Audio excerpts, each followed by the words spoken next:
ठीक है। तो अब ये लेक्चर आपका रिकॉर्डिंग पे आ चुका है। अगर आप मान लीजिए बाद में भी क्लास के बाद कभी क्लास देखना चाहते हो तो आप यूट्यूब जो हमारा चैनल है, सभी ने क्या यूट्यूब चैनल हमारा सब्सक्राइब कर लिया है? सारे बच्चों ने? Yes sir. Yes sir. Okay, क्या बेटा आप में से कोई ऐसा है जिसको नॉलेज नहीं है कि हमारा कौन सा चैनल है? तो प्लीज आप बता दो, तो एक बार मैं जल्दी से आपको बता दूं। क्या कोई ऐसा बच्चा है? नहीं है, मतलब सबने कर लिया, अच्छी बात है। और एक चीज आपसे और कहूंगा कि अगर आपके कोई छोटे भाई बहन वगैरह भी हैं जो 9th में अगर पढ़ रहे हैं, लाइक आपके खुद के सिबलिंग्स हो या आपके कोई कुछ दूसरे आपके मतलब नेबर्स में कोई रहते हैं, तो आप उनको भी जरूर बताइए इस बारे में कि एक इनिशिएटिव चल रहा है। और वो तो क्लास उनके लिए एक तरह से मतलब यूट्यूब पे है तो फ्री ऑफ कॉस्ट हो जाएगी, तो आराम से पढ़ सकते हैं, ठीक है। जहाँ से बेनिफिट मिल सके वो ले सकते हैं। चलिए एक बार जल्दी से मेरे को नीलांश बताएंगे। बेटा नीलांश, मैग्नीशियम रिबन वाले क्वेश्चन को जरा एक बार अच्छे से एक्सप्लेन कर दो फटाफट। क्यों हम मैग्नीशियम रिबन को बर्न करने से पहले क्लीन करते हैं? आप चाहो तो आप अपना कैमरा ऑन कर सकते हो। क्योंकि ऑक्सीजन की वजह से सर उसमें लेयर जम जाती है, उसको साफ करना, फिर वो साफ नहीं होता तो वो बर्न नहीं हो पाता। वैसे एक चीज मैं चाह रहा था, वो आप में से किसी ने नहीं बोली है, बट मुझे लगता है कि एक बार आपको बता देना चाहिए, क्योंकि अगर रिवीजन हो ही रही है। देखिए जब भी अगर आप किसी चीज को एक्सप्लेन कर रहे हो ना, तो कोशिश करा करिए कि थोड़ा सा बेहतर वे में करें। आपने मेन चीज बता दी कि मैग्नीशियम जो है वो ऑक्सीजन के साथ रिएक्शन करता है और मैग्नीशियम ऑक्साइड बना देता है।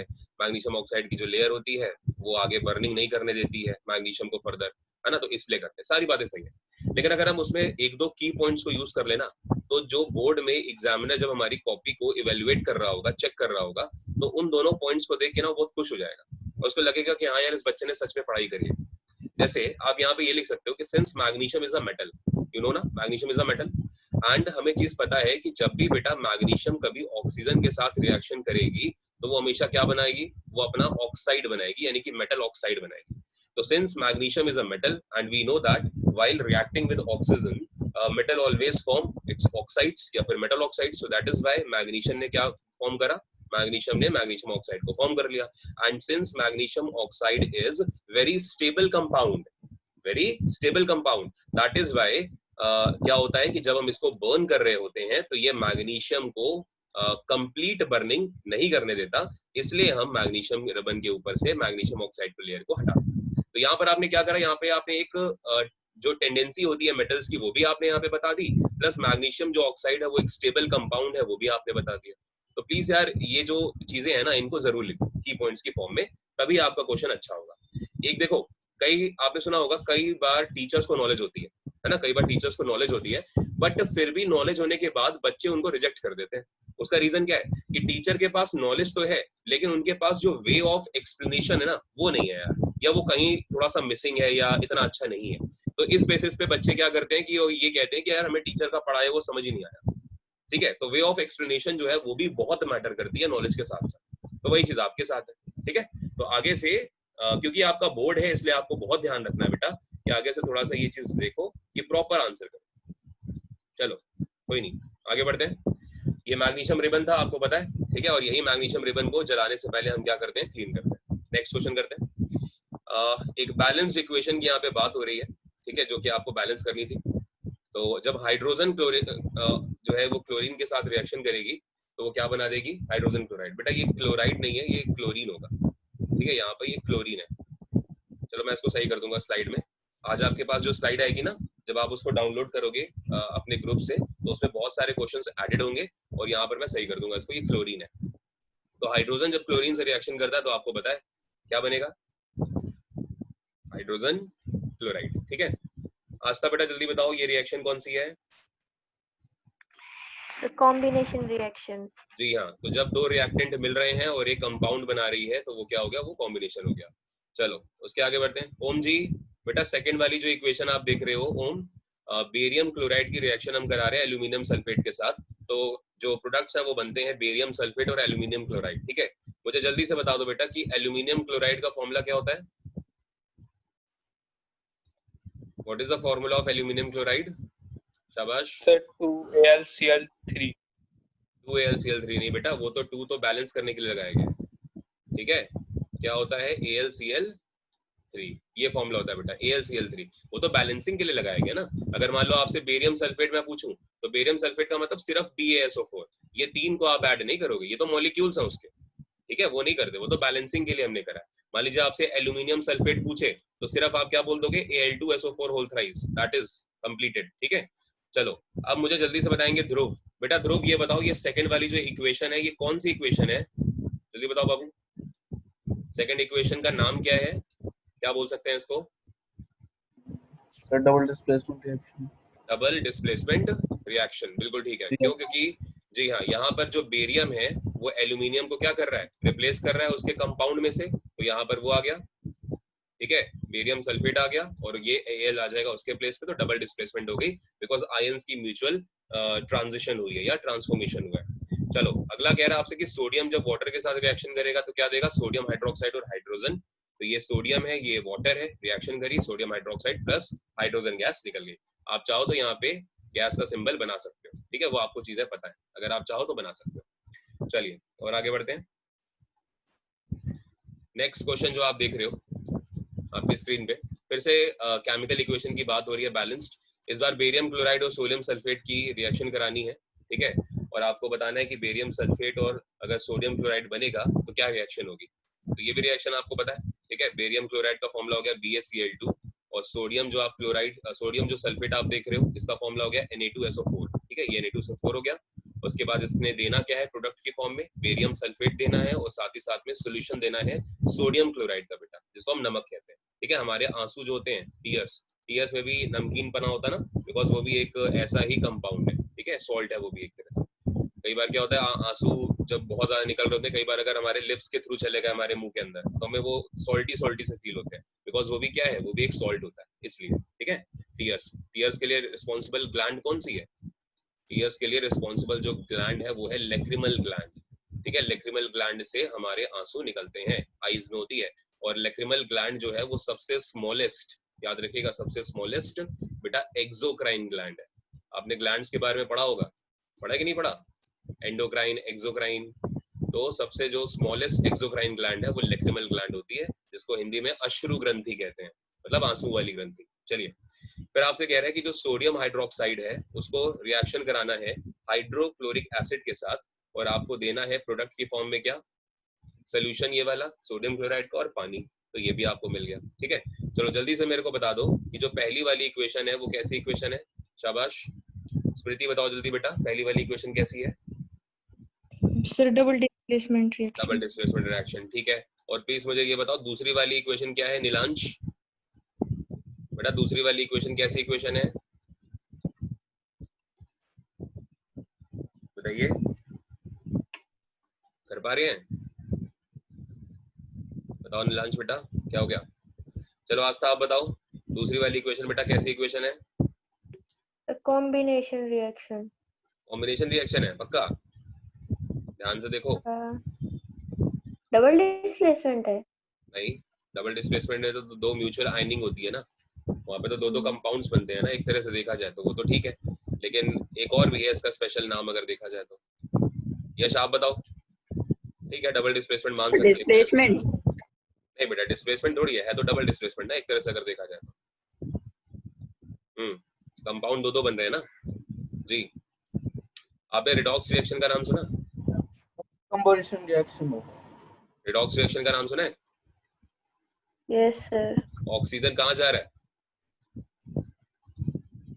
वाटर के पास, है ना, तो ऑक्सीजन जा रहा है यहाँ पे, तो ये एक तरह से रिडॉक्स रिएक्शन है जिसमें हाइड्रोजन और ऑक्सीजन दोनों पिक्चर में है, ठीक है। और आपको पता है कि रिडॉक्स रिएक्शन की खास बात क्या थी, रिडॉक्स रिएक्शन की खास बात ये थी कि इसमें ऑक्सीजन और हाइड्रोजन, मतलब अगर ऑक्सीजन निकल रहा है तो हाइड्रोजन ऐड हो रहा होता है, या हाइड्रोजन ऐड हो रहा होता है तो ऑक्सीजन निकल रहा होता है। देखो यहाँ पर तो दोनों ही पिक्चर में आ रहे हैं, हाइड्रोजन भी है और ऑक्सीजन भी है, तो एक तरह से ये रिडॉक्स रिएक्शन हो। समझ में आया? खैर कोई नहीं, सीखोगे धीरे धीरे, आपको बहुत सारी इक्वेशंस दी जाएंगी। अगला आपसे कह रहा है कि एक सब्सटेंस एक्स है और उस सब्सटेंस एक्स का फॉर्मूला क्या होगा, और ये भी बताया गया कि सब्सटेंस एक्स जो है ना वो यूज करा जाता है व्हाइट वॉश के लिए, ये वाली बात आपको बोल दी गई। और आपको पता है कि व्हाइट वॉश, हाँ व्हाइट वॉश में किसका यूज करते हैं, कैल्शियम ऑक्साइड का, जिसको हम क्या बोलते हैं दूसरे वर्ड्स में, क्विक लाइम, लाइम या फिर क्विक लाइम, बिल्कुल क्विक लाइम बोलते हैं, चूने का पानी होता है क्विक लाइम। और वो कैल्शियम ऑक्साइड है, तो X क्या हो गया, X हो गया क्विकलाइन। बहुत बढ़िया। अच्छा, अब आपसे कह रहे हैं कि रिएक्शन भी बता दो यार जिसमें ये X जो है वो यूज होगा। तो अगर हमें रिएक्शन बतानी है तो रिएक्शन भी देख लेते हैं। कैल्शियम ऑक्साइड की रिएक्शन हमने पानी के साथ करा दी तो हमें क्या मिल गया, कैल्शियम हाइड्रोक्साइड मिल गया। उसने यही बोला है कि क्या होगा कि अगर ये X जो है, X कौन था, CaO, जब ये X जो है वो किसके साथ रिएक्शन कर जाए, वो पानी के साथ रिएक्शन कर जाए। उसने बात बोली है आपसे, तो जब पानी के साथ रिएक्शन करेगा तो वो कैल्शियम हाइड्रोक्साइड बना देगा। CaOH का होल्ड वाइज जो होता है इसको कैल्शियम हाइड्रोक्साइड कहते हैं। ठीक है, चलिए ये भी आपको समझ में आ गया होगा। आगे बढ़ते हैं जी। अगला क्वेश्चन, ये आपकी एक एक्टिविटी थी, ठीक है, तो एक्टिविटी छोड़ रहे हैं, आगे चलते हैं। कॉपर के कलर की बात हो रही है, तो इसको भी जरा देख लेते हैं एक बार फटाफट। देखिए क्या बोला जा रहा है कि why does the colour of copper sulphate solution change when an iron nail is dipped in it, है ना। ये वाला हमने एक्टिविटी करी, अगर आपको याद हो तो स्टार्टिंग में मैंने आपको बताई थी डिस्प्लेसमेंट रिएक्शन, याद है। तो डिस्प्लेसमेंट रिएक्शन की एग्जांपल है कि कॉपर सल्फेट के सॉल्यूशन में अगर हम आयरन की नेल डाल दें, नेल का मतलब कील होता है, जो नॉर्मल कील ठोकते हो ना दीवार में, तो अगर आयरन की नेल अगर आप डाल दो कॉपर सल्फेट के सॉल्यूशन में, और आप जानते हो कि इनिशियली कॉपर सल्फेट का जो सॉल्यूशन था वो ब्लू होता है, लेकिन जब आप कर देते हो ऐसा तो फिर आयरन क्या करता है, आयरन जो है वो कॉपर सल्फेट के कंपाउंड में से, क्योंकि iron is more reactive than copper, तो इसलिए कॉपर को क्या करता है, वो वहां से डिस्प्लेस कर देता है और खुद उसकी जगह पे आ जाता है, यानी कि फेरस सल्फेट बना लेता है, और जो कि ग्रीन कलर का सॉल्यूशन होता है ना, इसलिए कलर देखो चेंज हो गया। और प्लस क्या हो जाता था, प्लस कॉपर अलग हो जाता था। तो वही चीज बोला जा रहा है कि जब आयरन नेल है, जब आप उसको डिप करते हो तो कॉपर सल्फेट सोल्यूशन में से, ये जो कॉपर सल्फेट का सोल्यूशन था इसमें से उसने क्या करा, आयरन ने डिस्प्लेस कर दिया कॉपर को, बिकॉज वो ज्यादा रिएक्टिव है, और copper sulphate because iron is more reactive than copper, ये वाली बात आपको पता है। Therefore the colour of copper sulphate solution changes. और इसकी अगर रिएक्शन की बात करी जाए तो ये रही आपके सामने रिएक्शन, ठीक है, जो हमने आपको पहले ही बता दी है। क्लियर है सभी को? और प्लीज याद रखिएगा ये क्वेश्चन बहुत इंपॉर्टेंट है। अच्छा मुझे एक बात बताओ आगे बढ़ने से पहले बेटा, ये देखो ये आपके सामने ये वो भी है, पिक्चर भी है, ये कॉपर सल्फेट का सॉल्यूशन है जो कि ब्लू कलर का है। इसमें आपने यहाँ देखो आयरन की कील डाल दी है, और उसने क्या करा है, कुछ समय के बाद वो कॉपर जो है वो अलग हो गया है, और यहाँ पर ये कॉपर थोड़ा सा इसके ऊपर चढ़ भी गया है, प्लस ग्रीन कलर की यहाँ पे डिपॉजिटिंग हुई है। हाँ, तो अब मेरा आपसे क्वेश्चन ये था कि आप लोग बेसिकली कौन सी बुक को प्रेफर करते हो यार, एक बार बताना मुझे, सारे बच्चे एक बार बताएंगे। Sir NCERT. स्मृति पहले आप बताओ बेटा, चलो एक एक करके पूछते हैं फटाफट। स्मृति आप बताओ। NCERT sir. Aastha? Sir NCERT. Yash? Sir NCERT. Dhruv? Sir refresher sir. कौन सा? रिफ्रेशर। अच्छा, नीलांश आप? नीलांश बेटा कौन सी बुक प्रेफर करते हो? नीलांश है नहीं क्या हमारे साथ? दिवांगना आप बताइए। Sir NCERT. Sir NCERT. अच्छा चलो ठीक है। आपने एक बुक का नाम सुना है, बहुत प्यारी किताब है, मतलब अगर आप साइंस की नॉलेज लेना चाहते हैं तो ये किताब है, अगर आपके पास हो तो बहुत बेहतर है, नहीं तो खरीद लीजिएगा, वरना मैं आपको इसके पूरे के पूरे नोट्स दूंगा। ये किताब सुनी है आपने कभी? लखमीर सिंह। सर है मेरे पास। यश के पास है?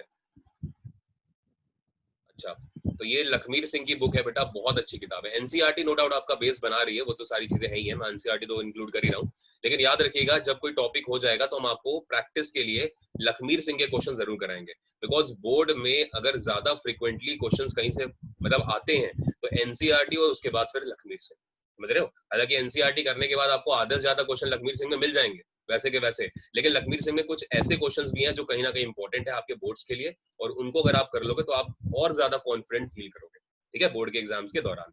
तो इसलिए हम आपको ये दोनों कराएंगे, और अगर आपके पास ये बुक नहीं है तो प्लीज ले लीजिएगा। चलिए अभी फिलहाल के लिए यही है कि मैं आपको सारे के सारे कराऊंगा, इस इवन ये टॉपिक जैसे ही खत्म हो जाएगा उसके बाद हम लखमीर सिंह के क्वेश्चंस करेंगे।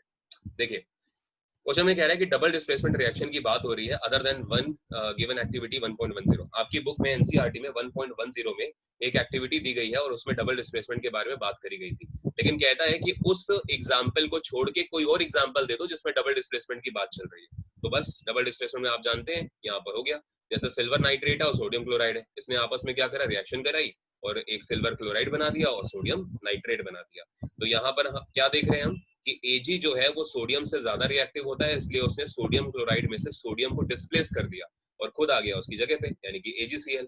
और साथ ही साथ में जब Ag यहाँ से हटा है तो ऑफ कोर्स Na कहाँ जाएगा, नाइट्रेट के पास, तो NaNO3 बना दिया, तो ये क्या हो गया, डबल डिस्प्लेसमेंट, बिकॉज इसमें दोनों जो आयंस हैं उनका म्यूचुअल ट्रांजिशन हो रहा है। क्लियर हो गया? और ये सिल्वर जो है वो बन गई। अच्छा मुझे बताओ, सिल्वर के ऊपर रस्टिंग जो होती है वो कौन से कलर की होती है? Sir black. ब्लैक। बिल्कुल बेटा, याद रखना, ये एक एक मार्क्स पे कई बार क्वेश्चन आ जाते हैं। ये वाला समझ में आ गया ना आपको? ये वाला समझ में आ गया होगा आई गेस। आगे बढ़े? Yes sir. चलिए यस आगे। सर। जी जी जी, ओके। अगला क्वेश्चन देखिए, लिखा हुआ है कि identify the substances that are oxidised and they are reduced in the following equations. ठीक है, आपको ये बताना है कि कौन सा क्या है। तो अब आप जानते हैं कि ऑक्सीडाइज का मतलब क्या होगा, जिसमें ऑक्सीजन ऐड हो रही होगी, है ना? तो देख लो, sodium is the first equation is getting oxidised. Sodium जो है वो फर्स्ट इक्वेशन में क्या हो रहा है, ऑक्सीडाइज हो रहा है with the addition of oxygen. ठीक है, आपको दिख रहा है कि सोडियम को ऑक्सीजन मिली है, तो यहाँ पे सोडियम को ऑक्सीजन मिलके सोडियम ऑक्साइड एक कंपाउंड बन गया। तो अगर कंपाउंड बन गया बेटा सोडियम ऑक्साइड, तो हम यहाँ पे क्या बोल सकते हैं, हम ये बात कह सकते हैं ना कि ऑक्सीजन अगर सोडियम को मिला है तो मतलब एक तरह से सोडियम का ऑक्सीडेशन हुआ है। सोडियम का क्या हुआ है, ऑक्सीडेशन हुआ है। और अगर सोडियम का ऑक्सीडेशन हुआ है तो सोडियम ने काम क्या करा है, सोडियम एक तरह का कैसा एजेंट है, रिड्यूसिंग। रिड्यूसिंग एजेंट है। उल्टा होता है, आपको बता दिया मैंने, है ना? रिड्यूसिंग एजेंट का मतलब क्या हो गया कि ये हमेशा कोशिश करेगा कि हाइड्रोजन मेरे से दूर रहे। ठीक है, एक चीज ध्यान रखिएगा। अच्छा दूसरा क्या है, कॉपर ऑक्साइड और हाइड्रोजन है। यहाँ पर क्या हो रहा है, यहाँ पे देखो कॉपर ऑक्साइड का ऑक्सीजन निकल गया, है ना? यहाँ पे कॉपर ऑक्साइड का ऑक्सीजन निकल गया, और निकल गया तो मतलब कॉपर जो है वो किस में पार्टिसिपेट कर रहा है, रिडक्शन में। कॉपर ने पार्टिसिपेट किसने किया, रिडक्शन ने किया। और अगर रिडक्शन में पार्टिसिपेट किया तो कॉपर खुद कैसा एजेंट है, ऑक्सीडाइजिंग। Oxidising agent. बस वही बातें लिखी हुई है यहाँ पे कि copper in the second equation is reduced, copper reduce हुआ है, और क्योंकि एडिशन ऑफ हाइड्रोजन हुआ है, बस इसीलिए खत्म हो गई बात। आगे बढ़ते हैं, और कॉपर होगा एक तरह से ऑक्सीडाइजिंग एजेंट। आगे next, which of the statements about the reaction below are incorrect। याद रखिएगा, आपको वो बताने जो कि इनकरेक्ट है। बस शायद मुझे याद आ रहा है कि यहाँ तक लास्ट हम गए थे, है ना? उसके बाद शायद हमारी क्लास ओवर हो गई थी। चलो आपको बताना है कि इसमें से एक इक्वेशन जो आपको दी गई ये वाली, इस इक्वेशन को ध्यान से देखिए और आपको ये बताना है कि कौन सा इनमें से इनकरेक्ट है। ठीक है, तो लेड इज, अब देखो लेड ऑक्साइड था बेटा, लेड ऑक्साइड आके ब्रेक हुआ है पता है किस में, लेड में। ना कि हम ये कह सकते हैं कि लेड इज गेटिंग रिड्यूस। बेटा लेड यहाँ पे सिंगल थोड़ी था, लेड यहाँ पे फ्री थोड़ी था, यहाँ पे तो लेड कंपाउंड की फॉर्म में था, लेड ऑक्साइड। तो लेड रिड्यूस नहीं हुआ बल्कि लेड ऑक्साइड रिड्यूस हुआ है। तो इसलिए पहला वाला क्या हो गया, गलत हो गया। समझ में आ गया?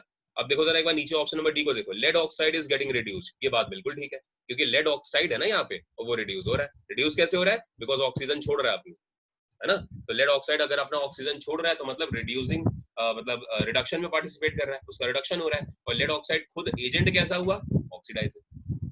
ठीक है, ये ध्यान रखना। अच्छा दूसरी बात क्या कह रहा है, देखो carbon dioxide is getting oxidised. बेटा कार्बन डाइऑक्साइड गैस तो पहले से ही CO2 होती है। कार्बन डाइऑक्साइड गैस पहले से क्या होती है बेटा, बताओ? CO2 होती है। तो अगर CO2 है पहले से ही, तो मैं कह सकता हूँ ना कि उसमें ऑक्सीजन गैस तो पहले से मिली हुई है। और यहाँ पर देखो CO2 बस बन के खत्म हो गई बात। अगर CO2 बन के खत्म हो गई तो क्या CO2 का फर्दर कोई ऑक्सीडेशन हो रहा है क्या? बिल्कुल भी नहीं। तो मतलब ये वाला पॉइंट भी क्या हो गया, गलत हो गया। भाई carbon dioxide is getting oxidised नहीं, ऐसा कुछ भी नहीं है। कार्बन डाइऑक्साइड बन गई बस खत्म, कोई ऑक्सीडेशन फर्दर नहीं हो रहा, या फर्दर कोई ऑक्सीजन ऐड हो रहा है कार्बन डाइऑक्साइड में, बिल्कुल भी नहीं। तो दूसरा वाला गलत हो गया। लेकिन अगले में देखो क्या लिखा है, कार्बन इज गेटिंग ऑक्सीडाइज्ड। ये बात बिल्कुल ठीक है कि कार्बन जो था उस कार्बन को आगे चल के प्रोडक्ट की फॉर्म में क्या मिल गया, ऑक्सीजन मिल गया। तो मैं कह सकता हूं कि हाँ कार्बन ने ऑक्सीडेशन में पार्टिसिपेट करा है, मतलब कार्बन इज गेटिंग ऑक्सीडाइज्ड। तो ये बात ठीक है। तो इसने आपसे क्या पूछा, अच्छा मुझे ये बताओ कार्बन अगर ऑक्सीडाइज्ड हुआ है तो कैसा एजेंट हुआ, रिड्यूसिंग।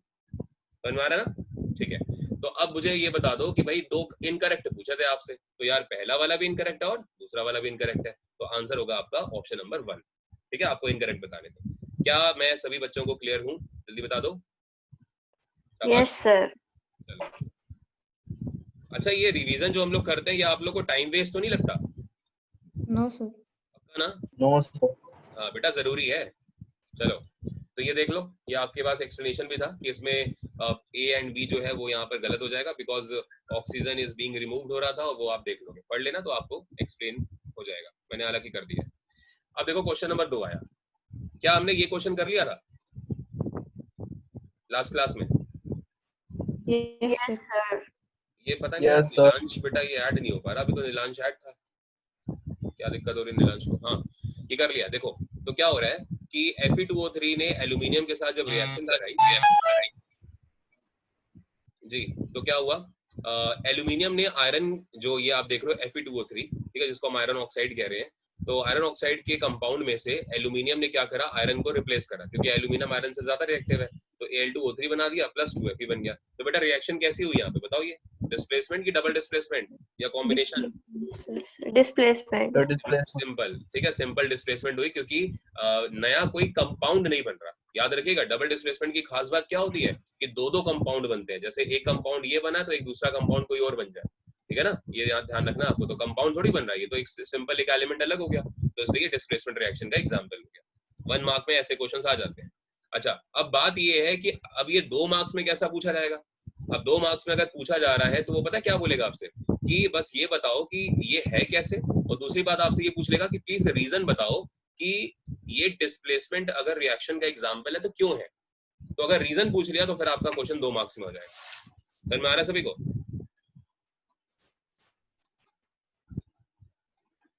तो रीजन देख लेते हैं कि डबल डिस्प्लेसमेंट है अगर तो क्यों है। तो आप जानते हो कि क्योंकि ऑक्सीजन जो है फेरस ऑक्साइड का, उस फेरस ऑक्साइड में से क्या हो रहा है, रिडक्शन हो रहा है एल्यूमिनियम मेटल का, ठीक है, ये आपको पता होगा। और उसके बाद फिर उसने बना दिया आगे फर्दर वही सब चीजें जो मैंने एक्सप्लेन करी है, ठीक है, कि आयरन ने एल्यूमिनियम को रिप्लेस कर दिया और उसकी जगह आ गया, बस उसके बाद फर्दर है। और फिर क्या लिखा हुआ है कि ये मोर रिएक्टिव होगा, वो भी आपको पता है, डिस्प्लेसमेंट इज अकरिंग, वही चीजें सारी की सारी, ठीक है, एक बार पढ़ लीजिएगा आपको समझ में आ जाएगा। वैसे मैंने आपको प्रॉपर एक्सप्लेन तो करी थी। चलिए आगे बढ़ते हैं। हाँ जी, क्या ये वाला हुआ क्वेश्चन लास्ट क्लास में?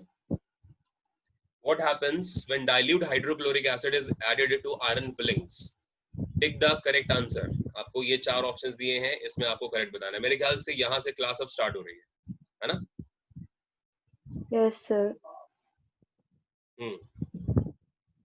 जी तो प्लीज बताइए, आपसे कहा जा रहा है कि अगर कभी डाइल्यूट हाइड्रोक्लोरिक एसिड हमारे पास आ जाए, डाइल्यूट का मतलब जिसमें कंसंट्रेशन जो है एसिड की वो बहुत कम है, हल्की है, उसको डाइल्यूट कहते हैं। एक होता है कंसंट्रेटेड, तो बहुत हैवी होता है।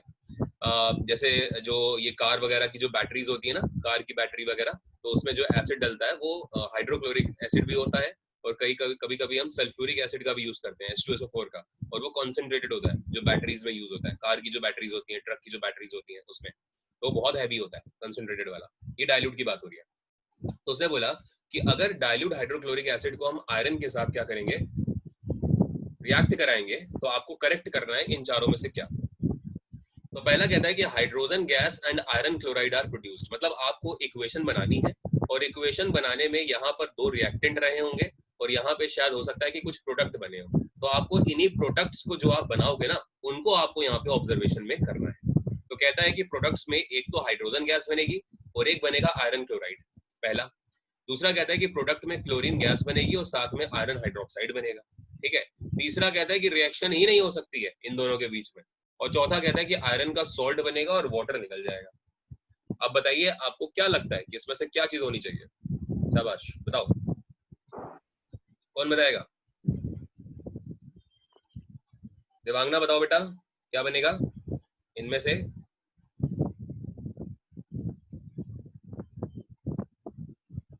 आयरन की रिएक्शन करानी है बेटा, Fe की रिएक्शन करानी है HCl के साथ। देखो बहुत आसान है, जब आयरन ने रिएक्शन कराई है HCl के साथ, तो अब आपको पता है कि क्या होगा, आयरन क्लोराइड एक कंपाउंड बनेगा, ठीक है। तो अगर आयरन क्लोराइड कंपाउंड बनेगा तो कंपाउंड बनाने के लिए क्या हो गया, FeCl2 हो गया, ठीक है, जिसको हम फेरस क्लोराइड भी बोलते हैं। और जब ये बन गया तो अब यहाँ पे क्या बच गई, यहाँ पे हाइड्रोजन बचा हुआ, तो यहाँ पे हाइड्रोजन आपकी बचेगी। लेकिन अब ये रिएक्शन बैलेंस्ड नहीं है, बिकॉज क्लोरीन आपको यहाँ पे 2 दिख रहे हैं, तो आपको यहाँ पे क्या करना पड़ेगा, 2 का मल्टीप्लाई कराना पड़ेगा, और अब ये इक्वेशन हो गई बैलेंस। तो जब आयरन ने हाइड्रोजन क्लोराइड के साथ रिएक्शन कराई, और ये हाइड्रोजन क्लोराइड की खास बात क्या है कि ये कैसा होगा नेचर में, डाइल्यूट होगा बेटा, ठीक है, डाइल्यूट है मतलब इसकी कंसंट्रेशन कम है, तो ये क्या दे देगा, ये आपको दे देगा फेरस क्लोराइड, ठीक है, ये आपको ध्यान रखना है। इसको क्या बोलेंगे हम, हाइड्रोजन क्लोराइड बोलेंगे, सॉरी आयरन क्लोराइड बोलेंगे, ठीक है, ये चीज हो गई। और साथ ही साथ में क्या होगा, आपकी हाइड्रोजन गैस यहाँ पे प्रोड्यूस हो जाएगी, H2। समझ में आ गया? बताइए प्लीज। Yes, sir. तो क्लियर है ना बेटा? बहुत सिंपल रिएक्शन है। अच्छा अगर मैं आपसे पूछूं ये कैसी रिएक्शन है, तो ये डिस्प्लेसमेंट रिएक्शन हो गई, ठीक है, बिकॉज आयरन ने HCl से रिप्लेस कर दिया हाइड्रोजन को और खुद उसकी जगह कंपाउंड आ गया प्लस हाइड्रोजन गैस अलग बन गई। तो सिंपल सी ये कैसी रिएक्शन है? Displacement reaction. कर लेंगे, बढ़े आगे बेटा, यस करते रहा करो, कोई डाउट है तो पूछो। What is the balanced chemical equation? Why should a chemical equation be balanced? ठीक है, CBSE का पूछा गया क्वेश्चन, ठीक है, मुझे ईयर तो नहीं याद है, मैंने ईयर्स इसलिए इंक्लूड भी नहीं करे यार, उसमें बहुत टाइम लगता है। तो CBSE का पूछा गया क्वेश्चन 2 मार्क्स में, ठीक है, कि बता दीजिए कि बैलेंस्ड केमिकल इक्वेशन क्या होती है और हमें केमिकल इक्वेशन को बैलेंस करना क्यों होता है, क्यों हम केमिकल इक्वेशन को बैलेंस करते हैं, ये हमसे क्वेश्चन पूछा जा रहा है। तो जल्दी से आस्था पढ़ेंगी कि क्या लिखा हुआ है। चलो बेटा पढ़ो। A balanced equation is one in which number of different atoms on both the reactant and product sides are equal.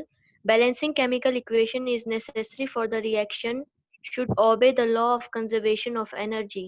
Balancing the chemical equation has no defined method and is purely a trial and error attempt.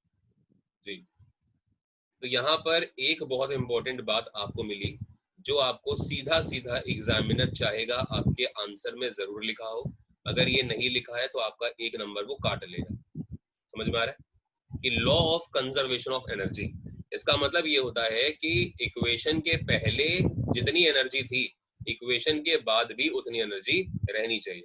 हालांकि आपको एक चीज ये भी पता होना चाहिए कि आइडियल कंडीशंस में ऐसा होता नहीं है, ठीक है ना, लेकिन फिर भी ठीक है, ये आप मान सकते हो कि law of conservation of energy जो है रहता है।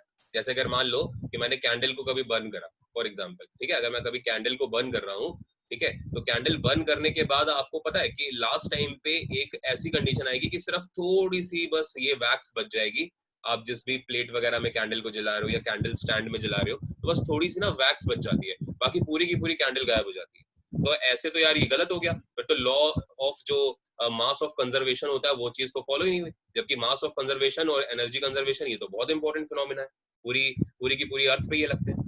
समझ में आ रहा है ना? तो ये चीज कैसे हो गई? अब हमने जब कैंडल को जला दिया तो कैंडल जलने के बाद बस इतनी ही कैंडल, ये वैक्स क्यों बची? पूरी की पूरी बाकी की वैक्स कहाँ चली गई? और अगर गायब हो गई तो फिर क्या मास ऑफ कंजर्वेशन गलत था, जो इतना इंपॉर्टेंट एक कंसेप्ट है? समझ रहे हो? तो ये सब चीजें होती है जो आपको जाननी है। अब आप देखो होता क्या है, क्या कोई मुझे एक्सप्लेन कर सकता है कि कैंडल का क्या हुआ, कैंडल कहाँ चली गई? तब तक मैं एक बार लैपी ना चार्ज लगाता हूँ।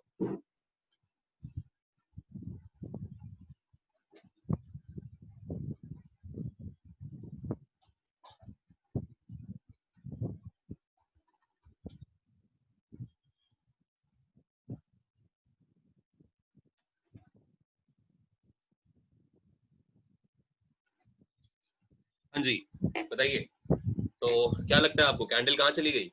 पूरी वैक्स कहाँ चली गई कैंडल की? देखो समझाता हूँ मैं, ध्यान सुनना। जब कैंडल को, ये आपको क्लास 9th में पढ़ाया जाता है, ये क्लास 9th का एग्जाम्पल है जो आपको यहाँ पे लेना है। अगर आपने अच्छे से पढ़ा है तो ठीक है, नहीं पढ़ा तो कोई बात नहीं। अब समझो, जब कैंडल जली ना बेटा, तो कैंडल जलने के बाद क्या हुआ, ये चीज आपको समझनी है कि कैंडल जलने के बाद एक तरह से जो पूरा का पूरा वैक्स है ना, जब कैंडल जलती है तो कंबशन होता है। याद रखो, जब भी कोई चीज जलेगी तो कंबशन जरूर होगा, और कंबशन की खास बात यह है कि उसके प्रोडक्ट की फॉर्म में क्या बनेगा, कार्बन डाइऑक्साइड गैस बनेगी, प्लस साथ में वाटर वेपर बनेगा, है ना, और भी स्मोक वगैरह बनेगा, ये सब चीजें। तो ये जो पूरी की पूरी वैक्स है ना, ये कन्वर्ट हो जाती है किसमें, वाटर वेपर के अंदर, या कुछ कार्बन डाइऑक्साइड के अंदर, कुछ स्मोक के अंदर। तो इस तरह से ये जो एनर्जी, ये जो पूरा इसका मास था वो कन्वर्ट हो गया एनर्जी की फॉर्म में जाके यहाँ पर। समझ में आ रहा है? जैसे गैस बन गई, जैसे वाटर वेपर बन गए, है ना, जैसे कुछ और कंपाउंड्स बन गए जो कि एयर में है, जो आपको दिखेंगे ये नॉर्मल, तो ये इस पूरे में कन्वर्ट हो जाते हैं, या फिर एयर पार्टिकल्स की फॉर्म में आ जाते हैं। तो इसलिए ये यहाँ पे मास जो है वो अभी भी कंजर्वेट रहता है, ठीक है। अगर आप पता है क्या करो, जो कैंडल जलने के बाद जो वैक्स बनी थी उसको, प्लस साथ ही साथ में ये जो कार्बन डाइऑक्साइड गैस बनी, जो वाटर वेपर बना, ठीक है, जो यहाँ पे और जो स्मोक वगैरह बना, उसके मास को अगर आप मिला लो और दोनों को ऐड कर दो तो वो इक्वल होगा इस कैंडल के मास के। पक्की बात है। समझ में आ रहा है कि कैसे क्या हुआ यहाँ पे? बताओ, यस करो अगर क्लियर है आपको तो। Yes sir. Yes, sir. तो ये बेटा Yes, law of conservation of mass यहाँ पे लगता है, इसको ध्यान दो। चलो आगे बढ़ते हैं। अब हमारा जो क्वेश्चन था, तो हमें क्वेश्चन में आस्था ने पूरा पढ़ा भी है अभी बहुत अच्छे से। तो यहाँ पर बेटा हमको क्या लिखना है, यहाँ पर हमको बस ये ध्यान रखिए कि बैलेंस केमिकल इक्वेशन वही होती है जिसमें नंबर ऑफ डिफरेंट एटम्स जो हैं उनको आपको बैलेंस करना रहता है, वो भी दोनों तरफ, ठीक है, both the reactants and product sides. एक आप जानते हो कि लेफ्ट में रिएक्टेंट होता है यहाँ पे, ठीक है, और राइट में क्या होते हैं, प्रोडक्ट्स होते हैं, और इन दोनों में ही हमें आगे पीछे मतलब दोनों ही साइड्स में एटम्स को बैलेंस करना जरूरी है, और वो भी एटम्स बैलेंस होने के बाद एक कंडीशन तो एटम्स को बैलेंस करने वाली होती है, और दूसरी जो सबसे मेन कंडीशन है वो क्या है, that is law of conservation of energy, because ये सबसे इंपॉर्टेंट है। ये दोनों की दोनों कंडीशंस जब होंगी तभी हम बोलेंगे कि वो इक्वेशन कैसी है, बैलेंस्ड है। समझ में आया? और बैलेंसिंग करते क्यों है, तो बैलेंसिंग करने का रीजन क्या था, ये कि हमें law of conservation of energy चाहिए, इसलिए हम इक्वेशन को बैलेंस करते हैं, और साथ ही साथ में हमें ये भी पता है कि केमिकल इक्वेशन जो है उसको बैलेंस करने के लिए कोई एक पर्टिकुलर मेथड नहीं है, इसलिए मैंने आपको बैलेंसिंग ऑफ केमिकल इक्वेशन अभी तक पढ़ाई ही नहीं है। मैं आपको कोशिश कर रहा हूँ कि एग्जांपल्स के थ्रू कराते कराते आपको समझा दूं, और वहां पे मैंने आपको इसीलिए पहले तो कंपाउंड्स बनाना सिखाया वैलेंसी की हेल्प से, है ना। जैसे अगर Al2O3 बना है तो कैसे बना है, क्योंकि ऑक्सीजन की जो वैलेंसी होती है वो 2- होती है, और इसकी एल्यूमिनियम की जो होती है वो 3+ होती है, तो इसकी वैलेंसी इधर आई, इसकी इधर आई, तभी ये बन गया Al2O3। तो पहले तो आप कंपाउंड बनाना सीखें, और उसके बाद फिर बैलेंस तो आप बड़े आराम से कर ही लोगे बाद में। तो ये हिट एंड ट्रायल प्रोसेस पे ही चलता है, ठीक है। अभी हम कुछ इक्वेशंस को बैलेंस करने के लिए देखेंगे, आज मैंने वो क्वेश्चंस भी इंक्लूड करे। तो क्या ये क्वेश्चन समझ में आ गया सभी को? आगे बढ़े, से यस। Yes, sir. चलो आगे नेक्स्ट क्वेश्चन देखो, translate the following statements into chemical equations and balance them, ठीक है, ये आपके सामने आ गया। अब आपको क्या करना है कि hydrogen gas combines with nitrogen to form ammonia. देखो इस इक्वेशन में एग्जामिनर ने आपको खुद बोल दिया कि यार हम रिएक्शन कराना चाहते हैं हाइड्रोजन गैस की, वो भी किसके साथ, विद नाइट्रोजन, ठीक है, नाइट्रोजन के साथ कराना चाहते हैं, और हमें बनाना क्या है, प्रोडक्ट में हमें बनानी है अमोनिया। अब आप मुझे ये बताइए कि अमोनिया का फॉर्मूला क्या होता है बेटा? NH3, sir. जी, अमोनिया का फॉर्मूला होता है NH3, ठीक है। ये एक बहुत ही ज्यादा तीखी गैस है अमोनिया, अगर आप इसको सूंघ ले कभी तो बहुत ज्यादा मतलब आपके आंखों में आंसू वगैरह आने लग जाएंगे। इसलिए आपने एक नाम सुना होगा, नाइट्रस ऑक्साइड, नाम सुना है? नाइट्रस ऑक्साइड बेटा उसको हिंदी कह रहे हैं, इंग्लिश में उसका दूसरा नाम है, इंडस्ट्रियल नेम है लाफिंग गैस। सुना ना laughing gas? Yes, sir. Laughing gas को बेटा नाइट्रस ऑक्साइड कहते हैं। तो अगर कभी किसी पर्सन ने लाफिंग गैस सूंघ ली है तो उसका एंटी उसको देना पड़ता है ताकि वो पर्सन सही हो सके। तो एंटी क्या है उसका? अमोनिया, ठीक है, तो ये ध्यान रखो। तो अब हमें क्या करना है, ये तो हमें यहाँ से सीखने को मिल गया कि लाफिंग गैस होती है नाइट्रस ऑक्साइड और अमोनिया होती है NH3। तो हमें क्या करना है, अगर यूज करना है तो इन दोनों को एक दूसरे के ऑपोजिट यूज किया जाता है। लेकिन हमारा क्वेश्चन ये है कि हमें बैलेंस करनी है इक्वेशन, बिना बैलेंसिंग के काम नहीं होगा। तो H2 + N2 ने अमोनिया तो बना दी, लेकिन अगर बैलेंस करोगे तो कैसे करोगे? देखो यहाँ बेटा हाइड्रोजन कितने हैं बताओ? 3 है, और अगर हाइड्रोजन 3 है तो हमें वहां पर भी तो बैलेंस करना पड़ेगा। तो अगर बैलेंस करने की बात आती है तो हम यहाँ पर अगर देखें तो यहाँ पर अगर हमने 3 यूज कर लिए मान लो, तो यहाँ पर तो 6 हो गए, और यहाँ पर कितने? 3 है। तो बैलेंस करने के लिए यहाँ पर क्या करना पड़ेगा? 2 का मल्टीप्लाई। तो आप जरा देखो नाइट्रोजन कितने हैं? 2, तो 2 ही चाहिए, और हाइड्रोजन कितने हो गए बेटा? 6, तो 6 हो गए, तो बैलेंस हो गई, यानी कि 3H2 + N2 this gives 2 times NH3। ये आपकी बैलेंस केमिकल इक्वेशन हो गई, बन गई, बस काम कर, एक नंबर मिल गया हमें। समझ में आ रहा है? Say yes. Yes, sir. आगे चलते हैं। हाइड्रोजन सल्फाइड की रिएक्शन करानी है एयर के साथ, मतलब एयर में वाटर के साथ, और सॉरी एयर के साथ, तो उसने क्या देना है? वाटर और सल्फर ऑक्साइड देना है, ठीक है। एयर का मतलब समझते हो ना? एयर में जो गैसेस होती है मेनली ऑक्सीजन की बात होती है, कभी कभी कार्बन डाइऑक्साइड गैस की बात कर लेते हैं, ठीक है। तो जरा देखो, पढ़ लो जल्दी से। हाइड्रोजन सल्फाइड चाहिए बेटा, एयर में बर्न करेंगे हाइड्रोजन सल्फाइड को। हाइड्रोजन सल्फाइड क्या होता है? H2S, ठीक है, हाइड्रोजन सल्फाइड गैस होती है, और वाटर आप जानते हैं H2O, और सल्फर डाइऑक्साइड भी आप जानते हैं SO2। ये इंडस्ट्रियल गैस होती है। अगर कहीं पे सल्फर डाइऑक्साइड गैस का कंटेंट ज्यादा हो गया एनवायरनमेंट में तो माना जाता है कि वहां पे पोल्यूशन बहुत ज्यादा है, ठीक है, और वहां पे जो है जो नॉर्मल ऑर्गेनिजम्स हैं वो काफी प्रॉब्लम में आ जाते हैं, लाइक बर्ड्स वगैरह, ये इस तरह के। तो जरा जल्दी से देखते हैं इस इक्वेशन को। ये तो आपने देख ही ली थी, ठीक है, ये अनबैलेंस्ड है, देख लो जो आपको दी गई थी, और ये बैलेंस्ड कर दी हमने, ठीक है। इसलिए हमने आपको बहुत अच्छे वे में यहाँ पे करने की कोशिश करी ताकि आपको मजा आए। अब देखो H2S की रिएक्शन हमने करानी है ऑक्सीजन, देखो बर्निंग हो रही थी ना एयर में, तो अभी मैंने आपको कहा कि अगर एयर की बात हो रही है तो एयर कोई नॉर्मल कोई एक गैस थोड़ी है, air is a combination of gases. तो हम वहां पे यूजुअली ऑक्सीजन लेते हैं, या फिर कभी कभी कार्बन डाइऑक्साइड गैस भी ले लेते हैं, डिपेंड करता है। तो यहाँ पर क्या हुआ कि जब H2S ने ऑक्सीजन के साथ रिएक्शन कराई चलो बैलेंस करना भी आपको सिखाते हैं, यहीं से आपकी बैलेंसिंग भी हो जाएगी, बिकॉज वो भी आपकी सिलेबस में है। ठीक है, तो ऑक्सीजन के साथ रिएक्शन कराएगा तो ये क्या दे रहा है आपको, वाटर दे रहा है, और साथ साथ में आपको क्या दे रहा है, सल्फर डाइऑक्साइड गैस दे रहा है। अब जल्दी से बताओ कि बैलेंस करने के लिए क्या करें। देखो ऑक्सीजन यहाँ पे बेटा कितने हैं, 2 है, और यहाँ ऑक्सीजन कितना है, 1 है। तो अगर 1 है तो यहाँ पे अगर हम 2 का मल्टीप्लाई करा दें तो 2H2O बन गया अभी फिलहाल के लिए, है ना। लेकिन यहाँ पर 2 हो गए और यहाँ पे 4 हो गए, 2 ऑक्सीजन यहाँ पर भी तो है। तो इसको बैलेंस करने के लिए अगर हम यहाँ पे मान लो कि 2 का मल्टीप्लाई करते हैं लेट से, तो 2O2 का मतलब होगा ऑक्सीजन 4 यहाँ पे, 2 ऑक्सीजन यहाँ है, 2 ऑक्सीजन यहाँ है, तो ऑक्सीजन तो भाई बैलेंस कर लिया। अब बात करते हैं जरा हाइड्रोजन की। हाइड्रोजन यहाँ पे कितने हैं, 2 है, हाइड्रोजन 2 है, और यहाँ भी हाइड्रोजन यहाँ पे कितने हो गए भाई, 4 हो गए। तो ये थोड़ा सा प्रॉब्लम कर रहा है, तो अगर प्रॉब्लम कर रहा है तो बैलेंस कैसे करें, बताओ जरा, शाबाश करो। पेन कॉपी है आपके पास सभी बच्चों के पास, से यस अगर है तो। चलो मैं नहीं बता रहा, आप लोग फटाफट इस इक्वेशन को बैलेंस Yes, करो, तभी सीखोगे। करो बेटा करो, कोई नहीं, करो बैलेंस करो जल्दी से, शाबाश, बहुत आसान है, कर लोगे। बस ये देखो कि 1 2 3 बस ये यूज करके, मैक्सिमम 2 का या 3 का यूज होता है, बैलेंस हो जाती है equation. So can I tell? जी प्लीज, क्या नाम है बेटा? ध्रुव बोल रहा हूँ। हाँ बेटा ध्रुव, जल्दी बताओ, शाबाश। देखो ध्रुव ने बता भी दिया। 2H2SU plus 3O2 is equal gives to 2H2O plus 2SO2. अच्छा ये कह रहे हो,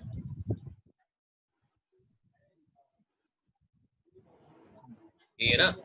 चलो देखो Yes. ये ध्रुव ने बताई है, जरा देखते हैं बैलेंस है कि नहीं है। बेटा ऑक्सीजन यहाँ कितने हैं, 6, क्योंकि 3 2 कितना होता है, 6 होता है। यहाँ ऑक्सीजन कितने हैं, 2, तो ऑक्सीजन आपको यहाँ दिख रहे होंगे, और यहाँ पे ऑक्सीजन आपको 4 दिख रहे होंगे, तो 4 + 2 मिलके 6, बिल्कुल सही है, ऑक्सीजन तो बैलेंस कर दिया ध्रुव ने। अब बात करते हैं सल्फर की। सल्फर बेटा यहाँ कितने दिख रहे हैं आपको, 2 दिख रहे हैं, और यहाँ पर भी सल्फर कितने दिख रहे हैं आपको, 2 दिख रहे हैं, तो सल्फर भी बैलेंस है, बहुत बढ़िया। हाइड्रोजन की बात करते हैं, हाइड्रोजन 4 है यहाँ पे, तो हाइड्रोजन यहाँ पर भी 4 है, बिल्कुल हाइड्रोजन भी बैलेंस है, इक्वेशन बन गई। और अगर बैलेंस्ड है तो ये रही आपके सामने balanced equation. So 2H2S plus 3O2 this gives 2 times H2O plus 2 times SO2। कर लेंगे। अच्छा एक चीज ध्यान रखना बेटा, क्वेश्चन में जब आपको आए, जैसे देखो मैं आपको जरा पीछे लेके चलता हूँ क्योंकि आपको चीज सिखानी है। क्वेश्चन में क्या बोला उसने कि प्रोडक्ट में उसको पहले वाटर चाहिए बाद में सल्फर डाइऑक्साइड चाहिए, तो जैसे क्वेश्चन की लैंग्वेज कहे ना वैसे ही लिखना। ऐसा बिल्कुल मत कर देना कि इक्वेशन में आप यहाँ पर ये करके आ जाओ कि भाई पहले यहाँ लिख दो 2SO2 और उसके बाद फिर यहाँ पे लिख दो plus 2H2O। तो हो सकता है कि एग्जामिनर उसको कहीं गलत वे में ले गया, है ना, ईगो में ले गया अपने, तो फिर दिक्कत कर देगा, काट देगा, बिकॉज उसको पहले पानी चाहिए था बाद में सल्फर ऑक्साइड चाहिए, ठीक है, सल्फर डाइऑक्साइड। तो ये आप ऐसे ही लिखना जैसे क्वेश्चन पूछा गया। आ रहा समझ में? Yes Yes, sir. Barium chloride की रिएक्शन करानी है एल्यूमिनियम सल्फेट के साथ, तो आपको बताना है कि क्या बनेगा। और ये क्वेश्चन तो अभी हम देख कर आए हैं यार, डबल डिस्प्लेसमेंट में ये रिएक्शन आपने देखी है, तो जल्दी से बता दो, बैलेंस करो फटाफट, शाबाश। देखते हैं कि अब कौन सबसे पहले आंसर करता है। Sir, हो गई बैलेंस। बताओ बेटा जल्दी से।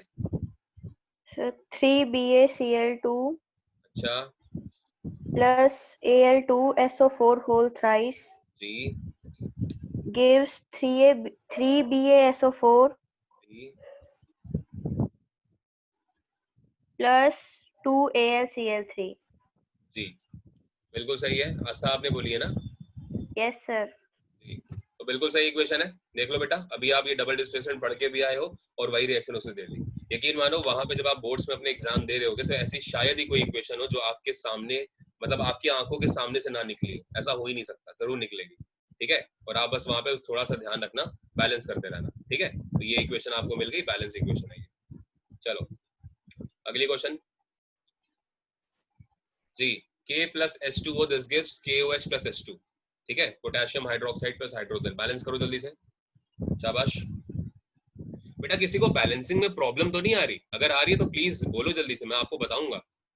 ऐसा मत करना कि हाँ कोई बच्चा आंसर कर रहा है और आपको नहीं आया तो आप भी शांत बैठे हो, नहीं, सभी के मुझे 95 मार्क्स चाहिए एटलीस्ट। जी बेटा यश आपको समझ में आ रहा है ना? यश को, ध्रुव को समझ में आ रहा है? Yes. जी बताओ बेटा आंसर। यस कौन बताएगा?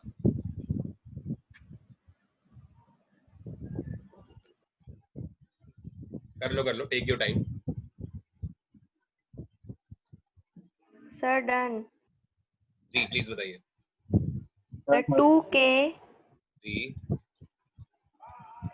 plus 2H2O के gives हम्म 2KOH plus H2. H2 की 2H2 सॉरी हाँ H2 ठीक है प्लस H2 ठीक है। तो अगर आप देखो यहाँ पर तो ये आपकी केमिकल बैलेंस इक्वेशन बिल्कुल सही है, आसानी कर ली है। तो ये 4 इक्वेशंस हैं, ठीक है। और ये मैंने आपको अपने हिसाब से नहीं दी, ये सीबीएसई के पीछे पूछे गए क्वेश्चंस है। यही वाला जो क्वेश्चन जो आपको पीछे दिया गया, ठीक है। जैसे कि पोटेशियम की रिएक्शन अगर कराई जाएगी पानी के साथ तो पोटेशियम हाइड्रोक्साइड, उससे खुद आपको बता दिया कि पोटेशियम हाइड्रोक्साइड यानी कि KOH बनना है ना, और प्लस हाइड्रोजन गैस बननी है, वो भी उसने आपको बता दिया। तो आधे से ज्यादा तो एक्सप्लेनेशन क्वेश्चन ने खुद करके आपको दिया हुआ है कि क्या रिएक्टेंट्स में रखना है, क्या प्रोडक्ट्स में रखना है। बस आपको काम क्या था, आपका काम था केमिकल इक्वेशन को क्या करना, बैलेंस करना, ठीक है। आलोक कुमार जी ऐड हुए हैं काफी देर के बाद, चलो कोई नहीं, आगे बढ़ते बेटा। नेक्स्ट क्वेश्चन देखो, शाबाश, बहुत अच्छे बच्चे हो आप लोग, बहुत जल्दी से समझ रहे हो चीजों को। Balance the following chemical equation, चलो शाबाश करो जल्दी से। 4 इक्वेशन आपके सामने फिर आ गई, इनको आपको बैलेंस करना है। अब देखते हैं कि अब पहले वाला आंसर कौन करता है, जल्दी से शाबाश करो।